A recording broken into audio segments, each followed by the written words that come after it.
Cease fire तोड़ने पर पाकिस्तान को भारत की दो टोक। पाकिस्तान समझौते का घोर उल्लंघन कर रहा है, ये एमआईए की ओर से कहा गया है। पाकिस्तान की यह हरकत बेहद निंदनीय है। सेना जवाबी कार्रवाई कर रही है।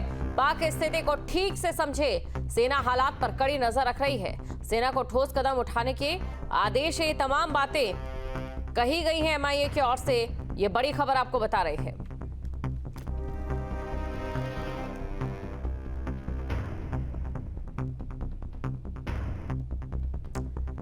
तो चलिए इस पूरे मामले को लेकर और आगे चर्चा को हम बढ़ाते हैं। संवाददाता मोहित बख्शी हमारे साथ बने हुए हैं, संवाददाता अनमोल गुलाटी भी हमारे साथ बने हुए हैं, संवाददाता सैयद आमिर हमारे साथ है, संवाददाता निखिल शर्मा भी हमारे साथ जुड़े हुए हैं। सबसे पहले संवाददाता मोहित बख्शी के पास में जाना चाहूंगी। मोहित, देखिए, भारत की ओर से निर्णायक लड़ाई लड़ी गई और इस निर्णायक लड़ाई का नतीजा ये रहा कि 5वें दिन पाकिस्तान पूरी तरह से घुटनों पर आ गया।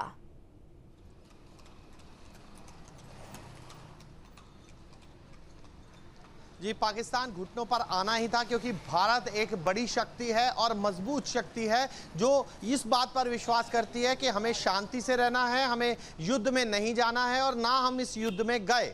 पाकिस्तान ने हम पर युद्ध थोपने की कोशिश की, हमने उसे जवाब दिया और माकूल जवाब दिया और इस कदर जवाब दिया कि उसको सीज फायर के लिए मजबूर होना पड़ा। हालांकि उसकी फितरत है, वो अपनी फितरत से बाज नहीं आता। उसने एक तरफ एग्रीमेंट किया सीज फायर का और दूसरी तरफ तोड़ भी दिया, लेकिन वो इस तरीके से उसको समझना होगा कि भारत के साथ पूरा विश्व खड़ा है, क्योंकि भारत शांति के साथ खड़ा है और वो आतंक के साथ अगर खड़ा होगा तो फिर उसको इसका भुगतान भी भुगतना पड़ेगा।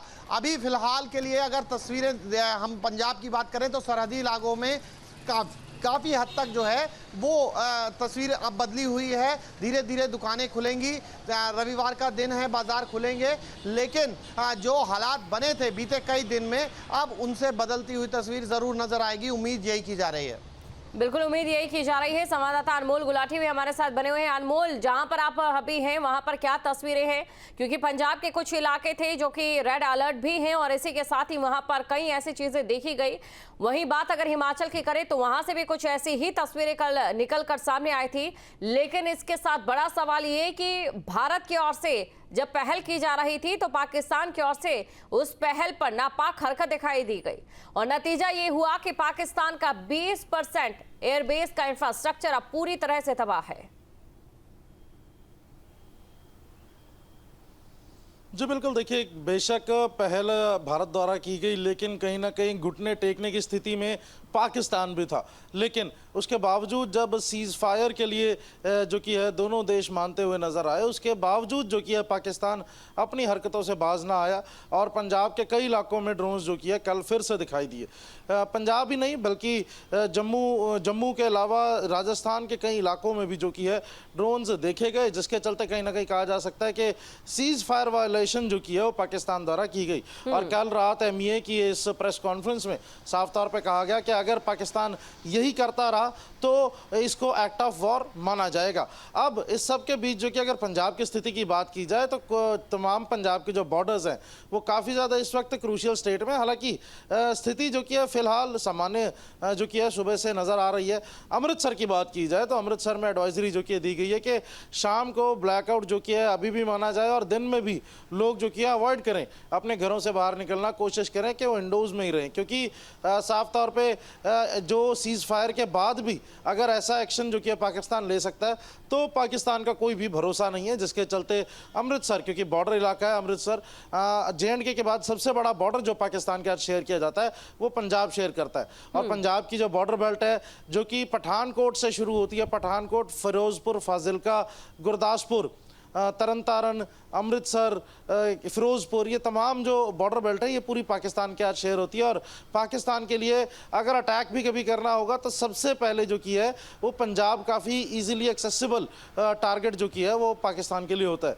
जिसके चलते पंजाब के कुछ इलाकों में आज भी जो किया अलर्ट जारी किया गया है। अमृतसर में जो की है आज कहा गया है कि ज़्यादा से ज़्यादा लोग इंडोर्स रहें, कोशिश करें कि बाहर जो की है घरों से ना निकलें, अपनी खिड़कियों से, अपनी बालकनी से जो की है दूर रहें, ताकि लोग जो क्या वो सुरक्षित रह सकें। बिल्कुल। और सैयद आमिर के पास हम चलते हैं। सैयद आमिर, देखिए ये जो पूरा घटनाक्रम हुआ है उसने ये बता दिया है कि भारत की एकता और अखंडता में कोई भी सेंध लगाने की कोशिश नहीं कर सकता है, और अगर कोशिश करेगा तो नुकसान भारत का नहीं सिर्फ और सिर्फ उसका होगा, क्योंकि भारत ने एकता का प्रमाण एक बार फिर से दिया है।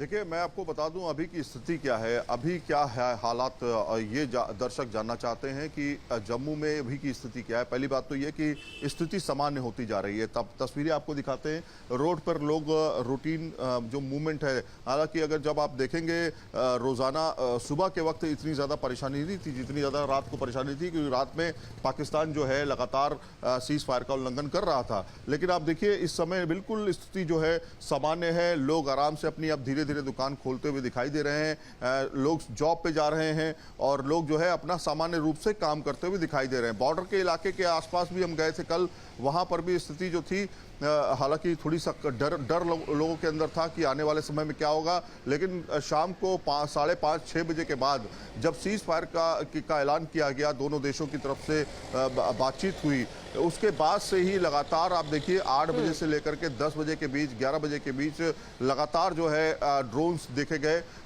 सीज फायर का उल्लंघन पाकिस्तान की तरफ से किया गया, लेकिन शहबाज शरीफ जब 11:45 पर देश के अपने आवाम को उन्होंने संबोधित किया, तब जाकर के 12 बजे के बाद से लगातार शाम तक, अगर 12 बजे के रात 12 बजे से सुबह तक हमने देखा किसी भी तरह का कोई बड़ी घटना नहीं है। हाँ, नरगोटा जो है, नरगोटा यहाँ से करीब 10 से 12 किलोमीटर दूर है जम्मू से, वहां पर एक संदिग्ध जरूर देखा गया, गोलीबारी भी हुई।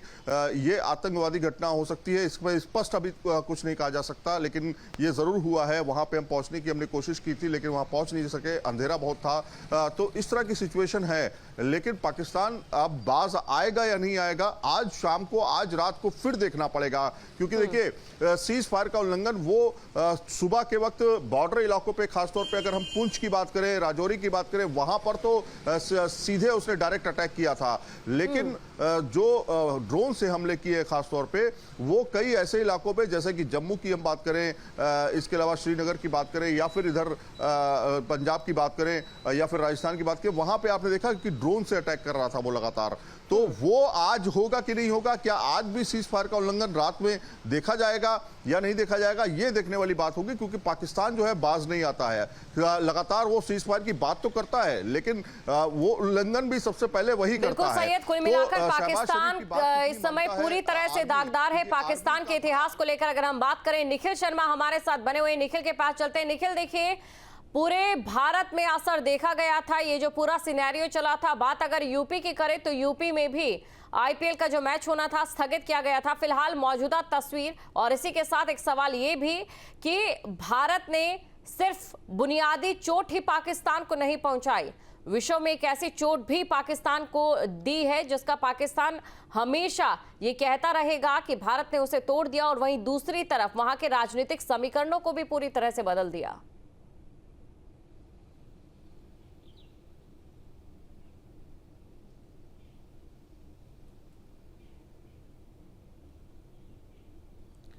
देखिए, एक बात तो साफ है कि अगर इस पूरे घटनाक्रम की बात करें तो पाकिस्तान को मुंह की खानी पड़ी, और इसके पीछे वजह रही कि हमारी जो सेनाएं थी उन्होंने इस मिशन को बहुत ही बखूबी अंजाम दिया।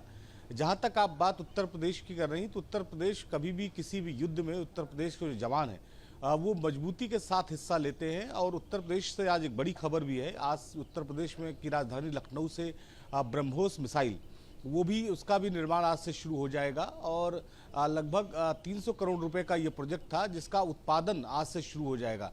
तो अब से थोड़ी देर बाद ये कार्यक्रम होगा। यहीं से उत्तर प्रदेश एक और मजबूत कदम के साथ देश के साथ जो है वो कंधे से कंधा मिलाकर चलेगा। आपने देखा बहुत कम समयों में ये जो कारखाना था ब्रह्मोस मिसाइल की जो नेक्स्ट जनरेशन है, इसका जो कारखाना है वो शुरू हो गया। जहां तक भारत पाकिस्तान के तनाव के बीच में है, पाकिस्तान ने जरूर जो है वो सीज फायर पर सहमति जताई थी, लेकिन रात में जिस तरह की तस्वीरें आई उसने वो सवाल खड़े कर दिए जो हरदम सवाल पाकिस्तान पर बने रहते हैं। तो थोड़ी देर में जब जो है सेनाएं जब इसकी ब्रीफिंग करेंगी तो उसके बाद तस्वीरें साफ होंगी। जहां तक उत्तर प्रदेश की बात है कि युद्ध के शुरू होते ही उत्तर प्रदेश को हाई अलर्ट पर रखा गया था। उत्तर प्रदेश में सभी एयरपोर्ट जो पब्लिक प्लेसेस हैं वहां पर जो है लोगों की पुलिस की निगरानी बढ़ा दी गई थी और लगातार इस बात की तस्दीक की जा रही थी कि उत्तर प्रदेश में कहीं कोई इस तरह की घटना ना हो। जी बिल्कुल, देखिए आप हमारे साथ बने रहिए निखिल, और तमाम बाकी संवाददाताओं का शुक्रिया तमाम जानकारी को दर्शकों तक पहुंचाने के लिए।